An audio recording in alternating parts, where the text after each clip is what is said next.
This is a Thunder Game Report.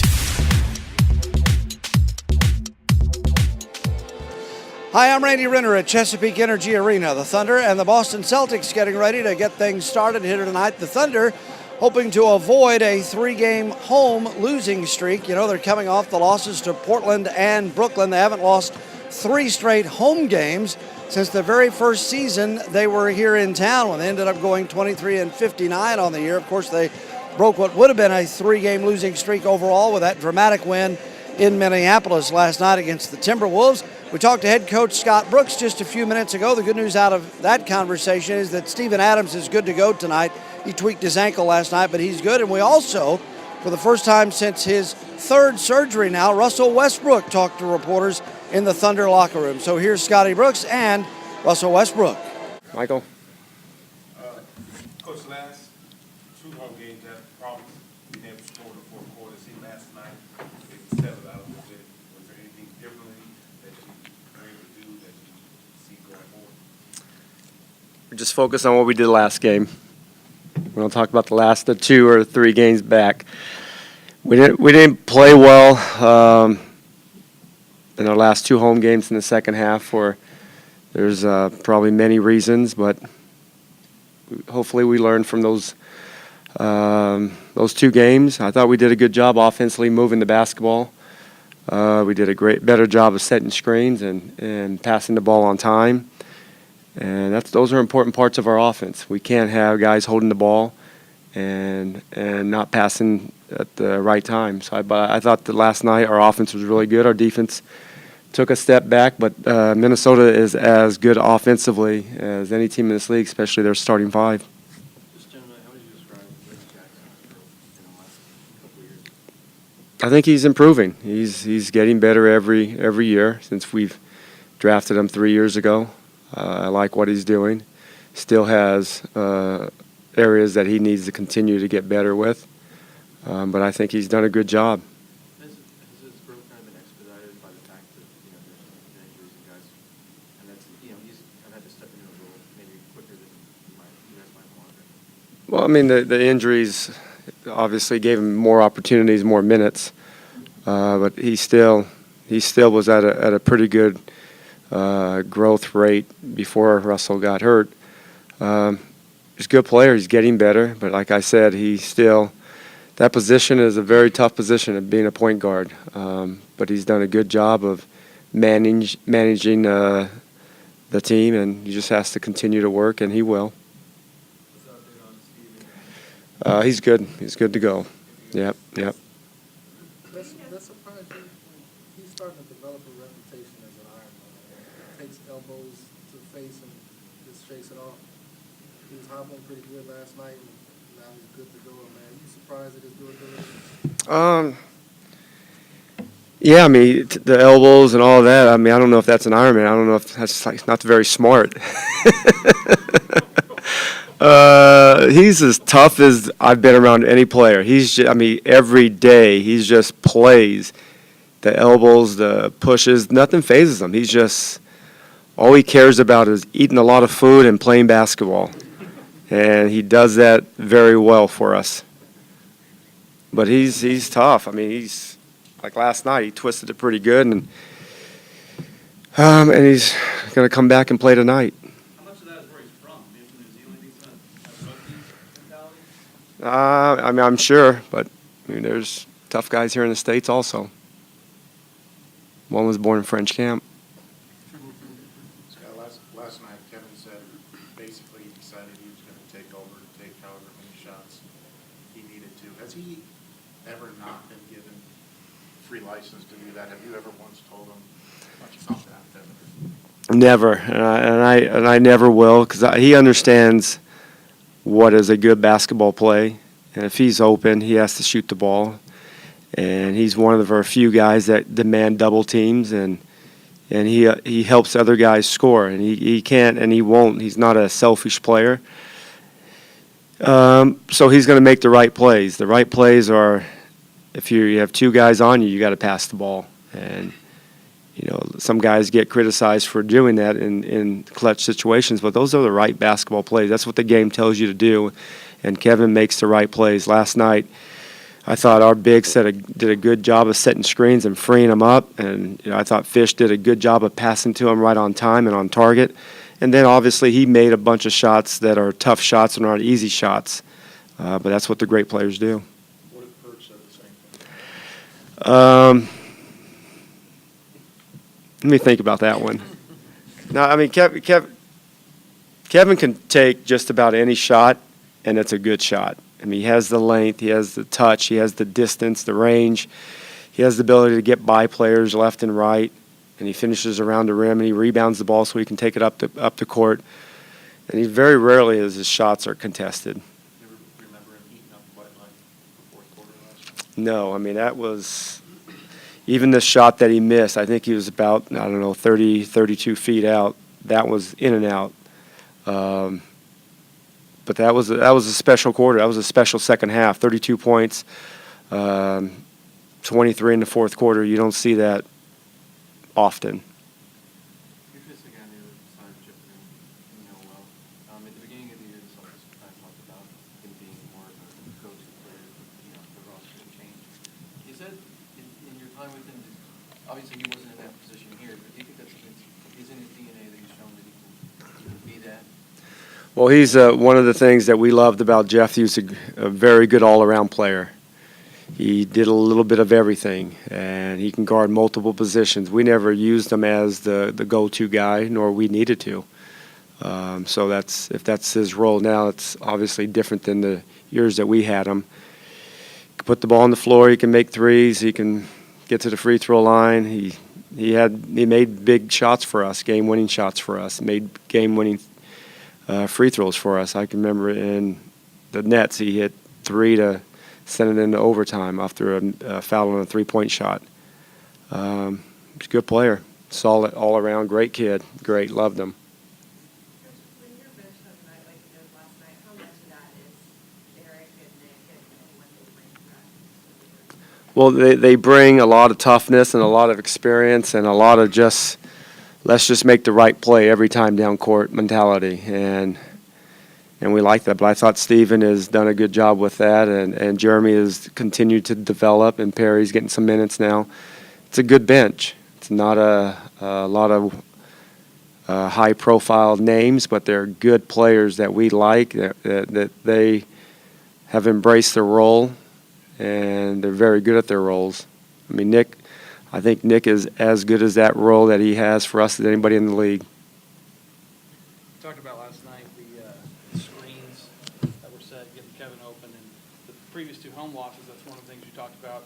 Finding ways to get Kevin open, giving open looks. Was what we saw in that game the fruit of efforts, what you guys were working on specifically, or a little bit of the differences in matchups?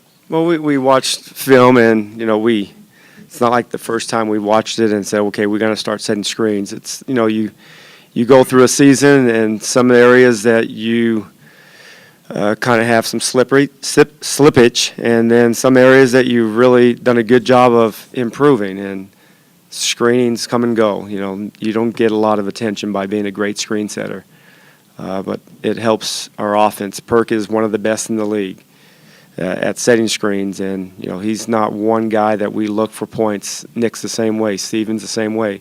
They got opportunities around the basket. We expect them to take it and make it, but they help us score a bunch of points because of their ability to set screens. Scott, the last time Russell went through this, Say that again? the last time Russell went through this recovery process, we saw signs of his progression. Losing crutches, starting to shoot free throws, warming up before the game. But we didn't really piece the puzzle together. And now he's doing the same sort of thing, came back early last time. Does what he's doing now kind of give you hope that he could be ahead of schedule, or is he ahead of schedule? I don't even look at it that way. I know that obviously I noticed that he's not having, the crutches are adiosed. His free throws, he's starting to take some free throws. But other than that, he comes every day and goes through the rehab process, and then the next day he does the same thing. And wherever that takes us, I'm comfortable with it, as long as he passes all the medical benchmarks that our team has set for him, our medical staff has set for him. But it's the same process as the last time, and we're not in a rush. It's just day by day, see the improvement and move on to the next day. Do you want to be more cautious with him this time around? I don't think you can be more. I think you just have to be the same. We've always done the right thing, and we've never, ever put any of our players in a position that a game, a road trip is more important than their health.